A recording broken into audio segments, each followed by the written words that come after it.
Ugh. It's the opposite kind of weather. It's chilly. It's a chilly Friday. Yeah, it's like now we're getting like Bay Area weather. It's like Pacific Northwest cold and just rain and fog and mist coming in. It could be like this 24/7 as far as I care. Well, it won't be. No, I know it won't be. And I'd probably get sick of it anyway. But, you know, I don't know. It's nice for a change after dealing with weather so hot. Everybody just has to hide inside. Yep, but it's going to get warm again very soon. It's true. That's your weather update from Fort Collins, Colorado. Well, I mean, I personally love weather. Like, I don't know. When I was like 11, I wanted to be a meteorologist. Did you? Yeah. Well, your old stomping grounds is going to get the remains of Tropical Depression Henry or some crap like that. It's coming up through South Carolina and North Carolina and going up the East Coast, and it's going to roll right over Millerton. Really? Yep. Well, damn, now you guys know where I'm from. It's true, but Millerton what? If they watch past videos, they'll know what state. They'll probably figure it out. Yes. Any case, let's do a wrist check. I'm still wearing this. Unsurprisingly, she's still wearing her Panda. I'm glad that you like it so much, though. I'm glad that it gets all the love. I mean, part of the name is adorable. So I think I would like it even without an adorable nickname, though. Would you? Yeah. It's a classic. It's a classic for a reason. And in honor of this week's cool job, I'm wearing my 7549 7000. This is JDM actually. So this has the kanji English day wheel and doesn't have SQ on the dial. Mine's a little bonked up, a little banged up. It's got a few chips and things like that. It lived a working life, but it wasn't ever abused. And so this is my baby. Ooh. I need to go in there and look at that. What? Well, because it's not exactly hitting the hash marks. Oh, wait, yes it is. Maybe it's just the angle of how I was holding the watch. No, never mind, it's on the right thing. I had no idea that these were that expensive. I really, really didn't. The equivalent of like $2,000 today. Really? Yeah, well, because I'm doing this job, this guy sent in one of these. It's basically new old stock, and it has the original price tag. The original price tag was like coming on $600 in whatever 1982. That's when the watch was made. It was probably sold at 83, but that's a lot of money. That's a lot of money for a watch. Yep. A lot of money. Okay, so let's do this thing. Okay, mail call from last week. Mail call from last week. Super U1T. I got more Seikos than I'll ever have serviced. I'm guessing many do. It's hard to stop buying. What I should do is trade some cool watches for a service one-on-one I will wear. I was bidding on untested Seikos from an auction for a long time. Some run, some didn't, and sometimes I hit the jackpot. For example, I recently got a Bumblebee Malaysia that is in new condition and runs great. Yeah, but tend to wear 5 or 6 and the rest just sits. You should see the number of watches I have that are probably never going to get serviced in my lifetime. If in fact anybody else's lifetime. I own a lot of watches, and I still think I own, even the ones that are in my own box, I don't wear. I tend to wear these days. I'd be amazed if I swap out a watch every couple of weeks, maybe. Most of the watches I own in my stuff, I was thinking about them, are just not serviced or haven't done anything. Well, they came in a junk lot, so what do you expect? No, but they run. It's rare to see a Seiko that doesn't run. That's the one thing, is when you get these lots of junk watches, no matter how old they are, you give them that old Seiko shuffle. And they'll kick off. But yeah, no, I'm with you. I've got anybody who's been in this game for any amount of time. If you start buying, watch lots or anything, you're gonna have watches you'll never touch again. Speaking of which, I was looking at Auction Ninja and I finally found a Seiko. Oh, look at this Auction Ninja, and it's an LM. Was $0.00. It doesn't say what it is. Well, it's an LM. It's a Lord Marvel. So it's. You have to click it. Well, there it is. The auction says needs new battery. It does say needs new battery, but it is in fact, it's a 5606. So of course the big question is, is its date corrector wheel in good? Its setting level with wheel, is that in good shape, or is it all jacked up? Let's see the pictures of it here. They don't. They only have the one picture. Yeah, of the one Auction watch. Ninja doesn't. It's basically like, you know, you're gambling. Murica. Yeah, they have more of that. Look at watch. this. Look at this Murica watch. That's pretty cool. Yeah, I mean, like, wow. Oh, see, but that's the picture I wanted right there. So there's your LM. It's got a hooded case, and that is a Chrysler. Damn it, that is a Chrysler Stellux bracelet. Let's see if I can get that any bigger. God, does your phone do anything? God.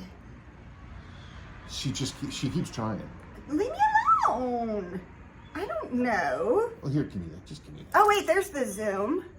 There you go. It de-zoomed. I'm trying. You can kind of see it. See, look at that. That's a big, fat Stellux taper H-link right there. I don't know.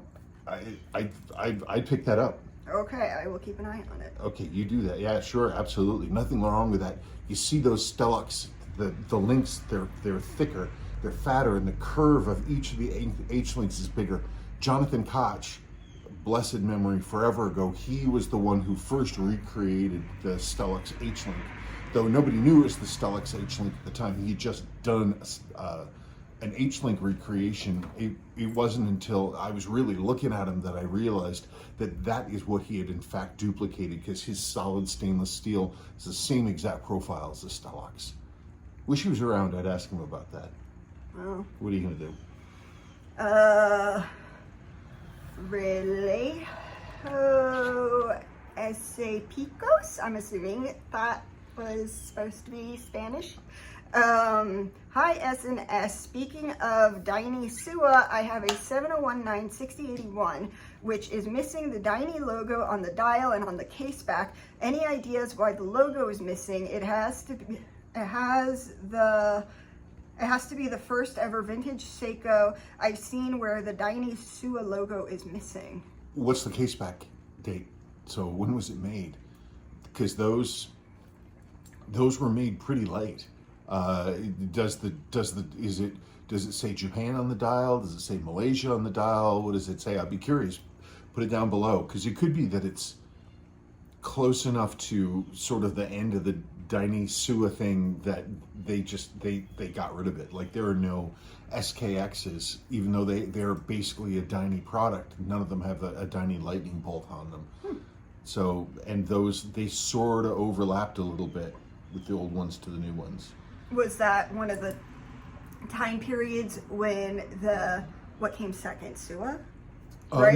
No. They were all together. Because I remember that when, like with my 6105, or was it? I don't know. They used different parts from different ones when one went away.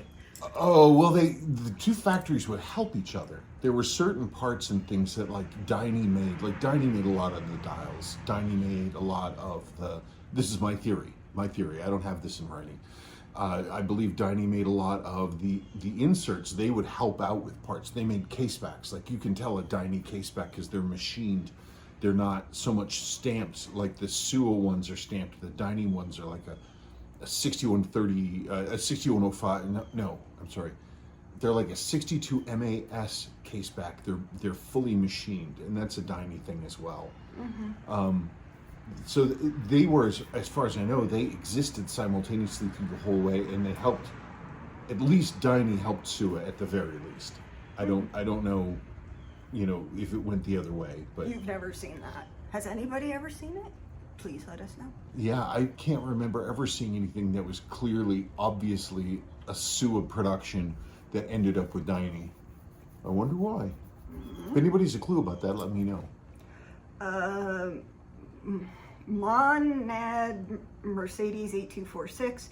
Yes, they made the vintage Seiko 300 meter 6215 San Martin SN0087. This is Rdunae R2X. So this is one of the modern recreations that they were doing, but under their sub-brand San Martin.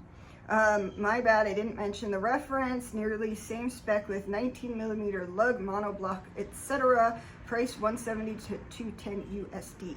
Yeah, I went and looked these up. I want to put in a little segment I'll record on my desktop. And here is that watch. That's San Martin.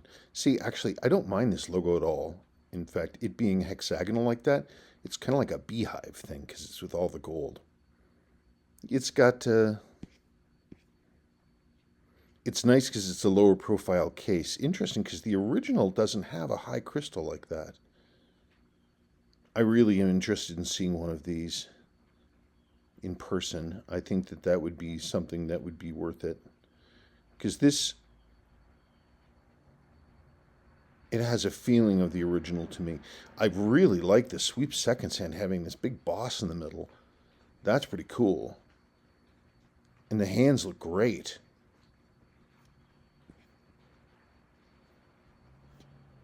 I'm not exactly sure why they have this on this old document like this. Yeah, I think I might have to pick one of these up. Thank you for turning me on to these.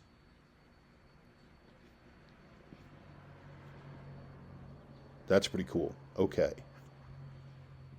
I gotta say, I'm kind of curious about that watch. It looks like they did a pretty interesting job. And of all of those WR watches with all their different like logos, that particular, the San Martin logo, you have the hexagon, that's about the best one. And I have to say, overall, the watch looks pretty good.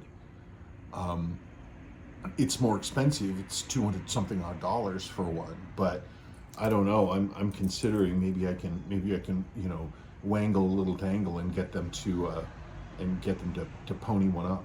Well, soon you're gonna have to do your other review video. Well, yeah, that's another thing. I'm doing another review video on the new Rdunae WR watches 6105 redo that they just came out with. I've got. It was a toss up whether I was going to do this video first or that one. Well, here we are. Here we are. Oh, also I want to say we got restocks of crystals. Yes, we have crystal restocks.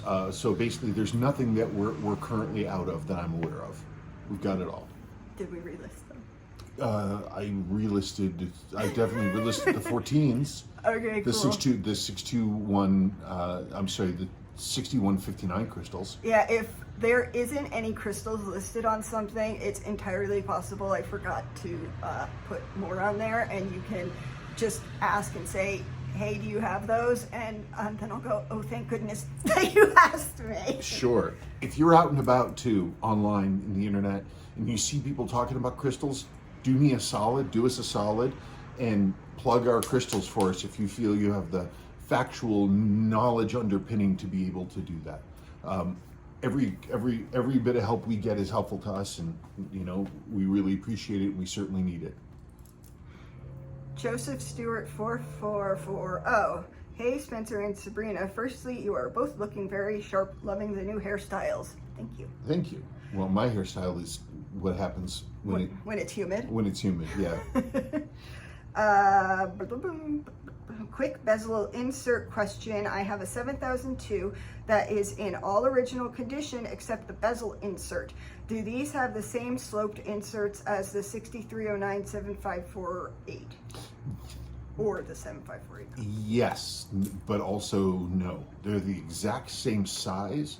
They have the same style pip, but the finish is different. Instead of having that eggshelly pebbly finish, that semi-matte satin finish of the 6309s and the 7548s, it's much smoother and sort of more of like a high polish. It's more reflective.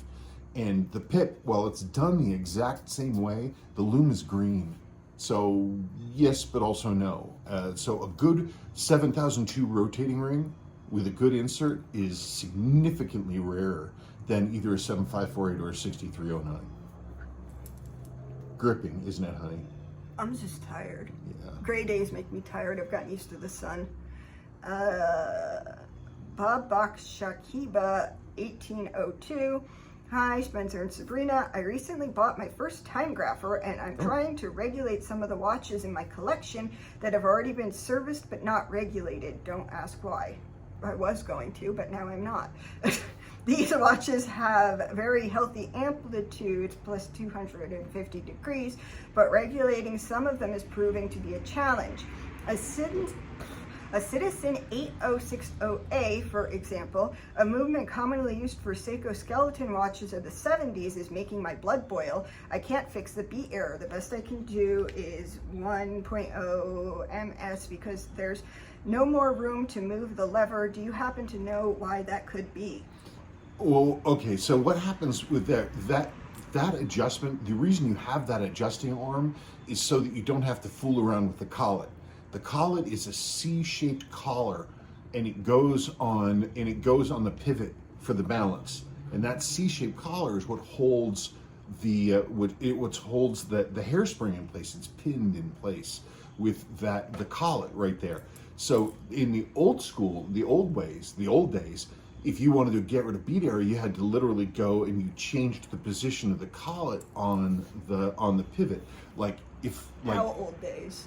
Like 50s chronographs. Like I have a beautiful 50s chronograph with a Landeron 51 movement in it, I think it is, and that one has beat error. In order to correct the beat error, I have to rotate the collet on the pivot. So you've got your pivot, you got your collet here. The collet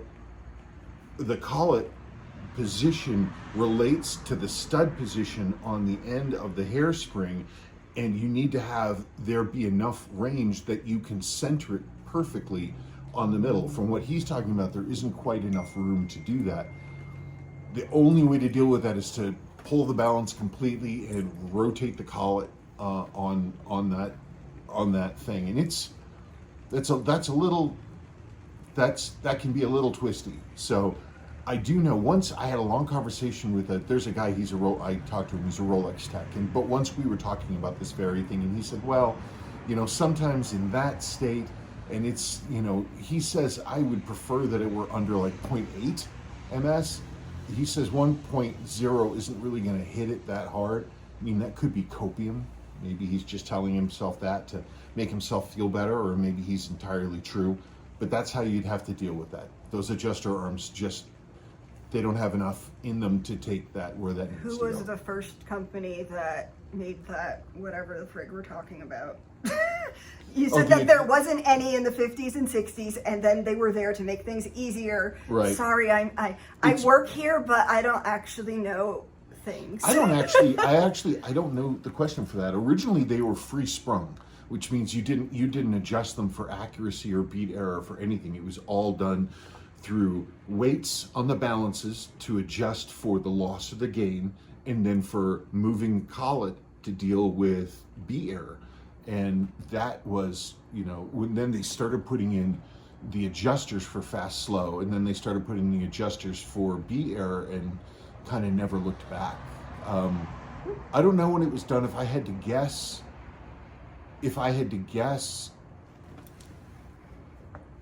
I'm gonna say you would have started seeing it in the 20s and the 30s.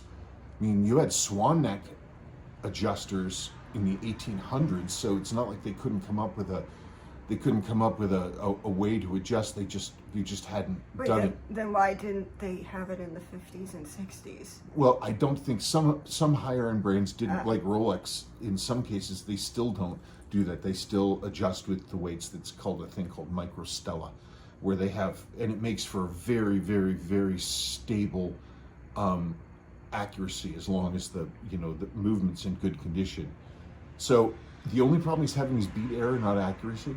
That's what it says. Well, I think you're stuck unless you want, but it's not deadly, and unless you want to get there and start fiddling with collets, I would leave it be. Even, believe me, I was about to say, even I would hesitate. I would absolutely hesitate to go and start digging around with collets and stuff. If that was my job that I had to do for the day, I could do it, but boy, I would need you all to be quiet. So you have to wait till school starts. Yeah, pretty much. 100% focus. Okay, now we're on to another video. A new short text 6309 fresh off the internet. Yep. Damn bro sky. I have 3 pieces, one with domed sapphire glass and aftermarket dial plus hands, which looks comical but with perfect case and movement, 1984. One with small textile but totally green hands and indexes, 1984. And one almost mint from 1977, Japanese version and on original strap, which is my treasure. I love this model, and videos like this are like magnets for me. Oh God, I almost forgot. I almost remembered. The design of the case, the way it's called, because it's a series. The case of the 6309s. It's a thing where no matter which way you cut it, it's a series of curved surfaces. Remember, I remembered the term the other day, and I was like, I cannot believe I remembered that term. It had something to do with like a shape. That's all I remember. And it's not isynchronism, because that's something to do with timekeeping. There's this very specific thing about the design of these cases. Started with the 6105, and then it went to the 6309, where they have this kind of like, somebody recently in an email described it as though as you poured metal into like a little, like the palm of your hand, or like a little hollow, and it sort of has this sort of half melted look. God, what is the name of the? Where's your computer? Well, I don't know where in the world I would ever find it. You go to your history. Oh, I guess I don't feel like digging around. Well, they're going to be like, what's the word? Folks, I tried. It's going to come to me at 3 a.m. I cannot remember the term, but it's going to kill me. I'm still stuck on it. Now I can't even think about any of my things going forward. They're worth collecting, and but one of the key things about why they're worth collecting is because they're so nice to look at. One of the reasons they're so nice to look at is because their form follows their function. And their function is it doesn't want to get caught. You want a smooth surface watch without sharp edges, because you don't want your dive watch to get caught on any surfaces or anything else like this. So as a result, they have all of these smooth forms, one of which flows into the next, and the whole thing is a series of curved surfaces that fit together. And it's and then you add to that all of the dial markers, most of the dial markers being rounds and being circles. It's just a delight in terms of geometry. It's just a delight to look at. Just so pleasant to look at and hold. And when I remember that term, it'll come to me. Or somebody tell us. Or somebody tell us. I'm still looking. He thinks it begins with an I. Oid, and might end with oid. Not like a toroid, but it's not a toroid. It's whenever you can take an object, and whichever way you slice it, the cross section is going to be is not going to be flat. Something like that. Are you still looking? Yes, I want to remember the word. I'm probably describing it incorrectly. Well, you know what? It's something. Just give me a minute. Hang on. Okay. John Boy of Alaska 4182. Spencer, thank you for the comment about 17 minutes. I can't believe I pulled that off, and let's roll the dice and try it. He's talking about things that I've said. I can't believe I pulled that off. He says it all the time. And let's roll it. I never take any of this stuff for granted. Like, I got away with it again. He says it about everything. You're like, somehow,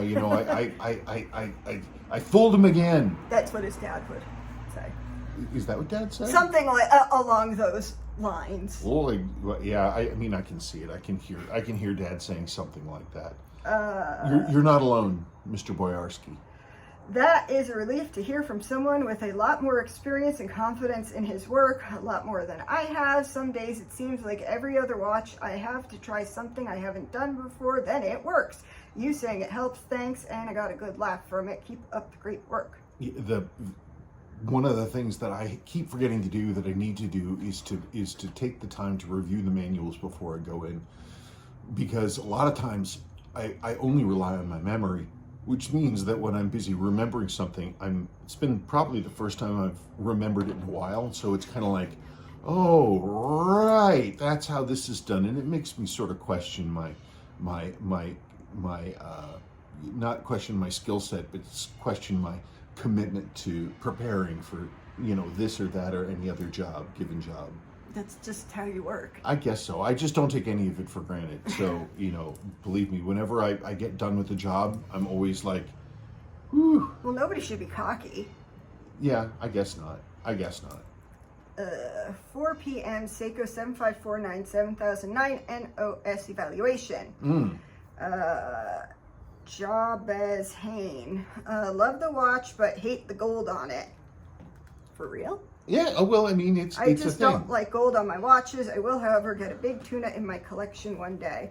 I agree. I'm not big on gold on watches, but I feel like it kind of works on that. It makes it kind of unique, and it's not an overwhelming amount of gold like James Bond watches from the 80s are like, Yeah. Oh God. But I've always liked the gold on that since it's just an added touch.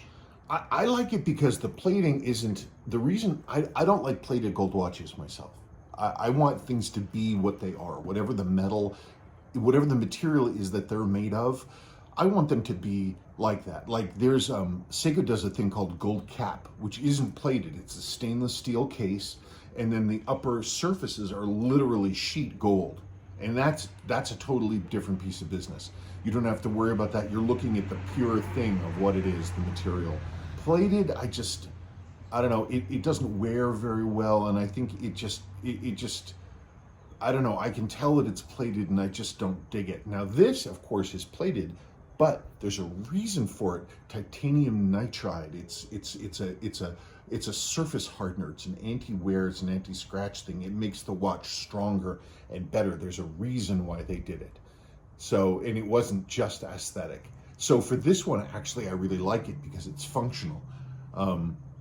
But generally, I'm with you. But I was thinking about the other night. I was like, if we had actual money, if we had real money. Actual money means like Jeff Bezos money. If we had money that I could buy an expensive watch and not have to really plan for it, I wouldn't mind having a watch that was actual gold. I have one watch that's actual gold. It was my grandfather's. But I don't know, something with a gold bracelet. Not that gold is really my color, but That's not your color at all. I don't know. It's one of the few things I've never owned. Well, I'm trying to think. My root beer was gold. That watch was 10 grand. Why did I need to keep that watch? I didn't need to keep that watch, which is why I sold it. It was a pretty cool watch, though. I didn't really like it. I know she complained about it a lot, which is part of the reason why I got rid of it, because you didn't like it. I always felt a little silly Well, for it. because it was ugly. It was not ugly, and it was a Clint Eastwood. Okay. I don't know. It was a nice watch. Sorry. That's okay. Anyway, if somebody wants to trade in some cool gold watch and wants to take a whole bunch of little Seikos and trade for it, let me know. Maybe we can work something out. Pat's Guitars. People complain about Seiko prices today. This watch would be $2,000 in today's money. I've got a 1979 Pepsi 7548. I had it recently serviced and it passed the water pressure test. Wow. Seiko Quartz models of that era are awesome. Well, if you've got all new seals and the sealing surfaces are good, then there's no reason why it wouldn't pass a pressure test, especially, a 600-meter watch is gonna. Wonder where they're going. I don't know. I don't know either. I've got no idea. But that's great. That's great. Yeah, they are, they were really expensive watches in their day, and it's a good reminder to be reminded how expensive they were when they were new, and what kind of quality they were, and what kind of quality they are. Absolutes. I strongly believe they're investment. Oh, there's the mail. The mail. There's the mail. Everybody's excited about the mail. You hear that? That's the mail truck, people. We don't have anything going out, do we? No. Okay. Nothing's going out. None of your stuff is waiting on the mailman, so don't worry about it. Super Cruise. Just did one of these for a client in the northeastern US. This is a 7549? Yeah, we're still talking about that. Okay. Who was a commercial fisherman. He wore the watch for its intended purpose and it was well used. Got into it and it had seen a pretty bad battery leak in the past, and the main plate under the battery was stained, but cleaned up by a previous watchmaker. The circuit board had been replaced with one from a 7546 Ford jewel board at some point, but it all worked beautifully. Finding the appropriate crown gasket is tough on these. What a robust piece of professional dive equipment. Seiko really knew how to build a dive watch. The strap on the watch I worked on was broken into pieces. I ended up putting a G7831 flat vent on the watch for the gentleman. Looked great. Oh yeah, no, it's great. This strap is some generic no-name flat vent. I don't even know where I got it from. Well, I mean, the old straps, I've seen them just crumble in your hands. Oh yeah, no, the old ones, they'll just come to pieces 100%. Yeah, these watches, I mean, you talked about that you got in there and that one suffered a battery leak. You know, these are the top of the line movements, right?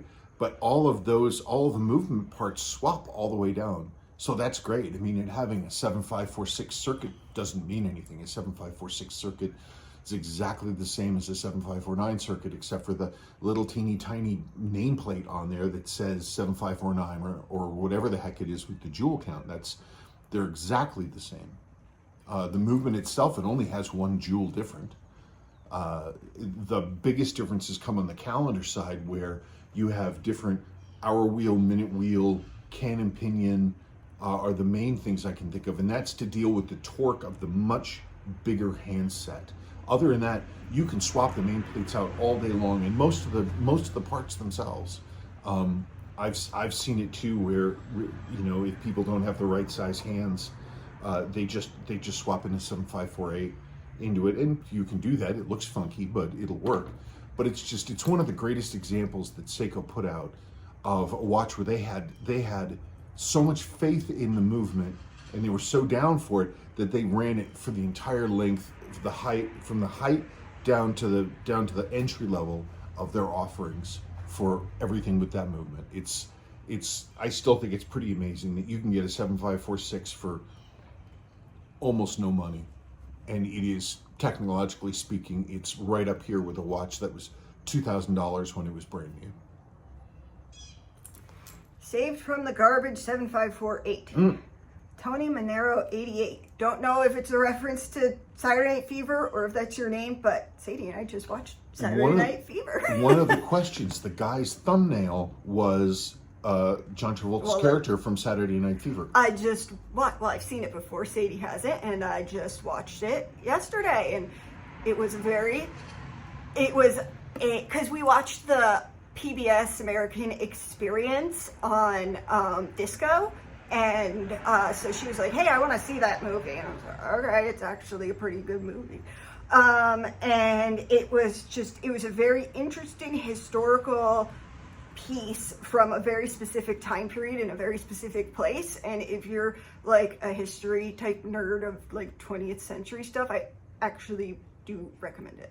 So there. Well, I was thinking about it, and I said something like this to you. It's like, if that movie wasn't made, that very particular teeny tiny slice of American 20th century cultural history would be basically forgotten.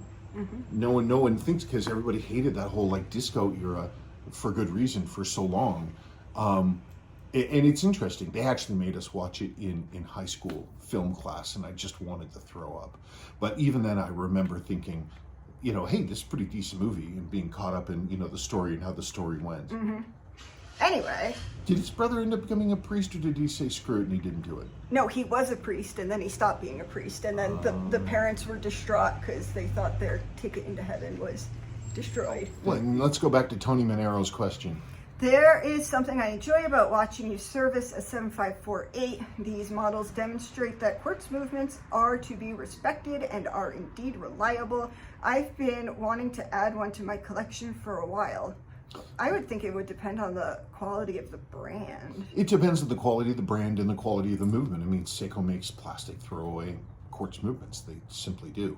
I don't think they really make much of anything that's close to a 7548. Maybe they're, you know, if they're still using their kinetics, the kinetics like the 5M movements, those aren't bad movements. Those really aren't bad. They're metal. They've got some jewels because they have an automatic winding system.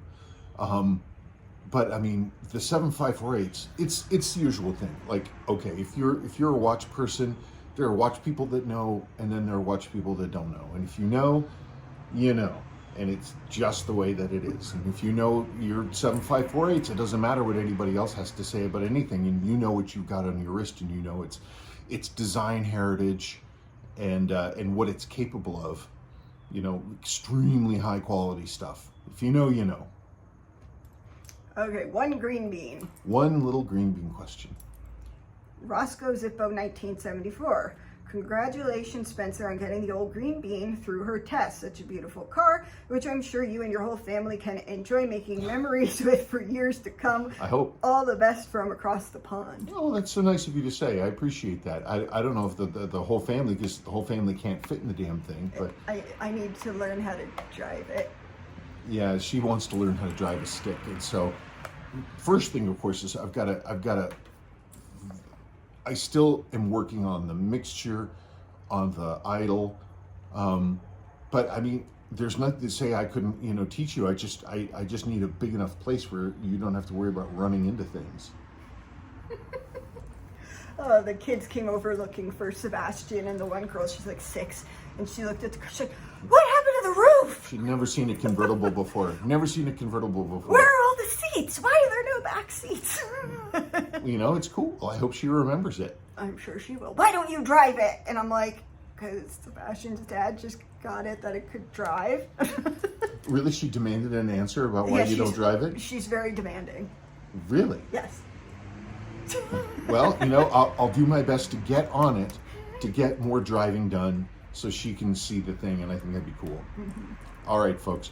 Well, that's all we've got for today. Thank you for your questions. Really appreciate it. And we will see you next week. And we're back on with servicing videos. And hopefully, if I can get the Rdunae video done today, I'll have that as well.